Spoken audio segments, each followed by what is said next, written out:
يا أيها الذين آمنوا اتقوا الله حق تقاته ولا تموتن إلا وأنتم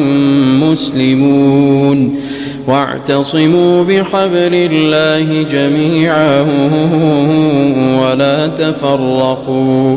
واذكروا نعمة الله عليكم إذ كنتم أعداء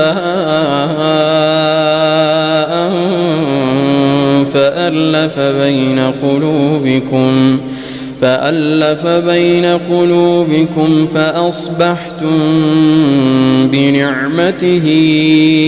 إخوانا وكنتم على شفا حفرة من النار فأنقذكم منها كذلك يبين الله لكم آياته لعلكم تهتدون.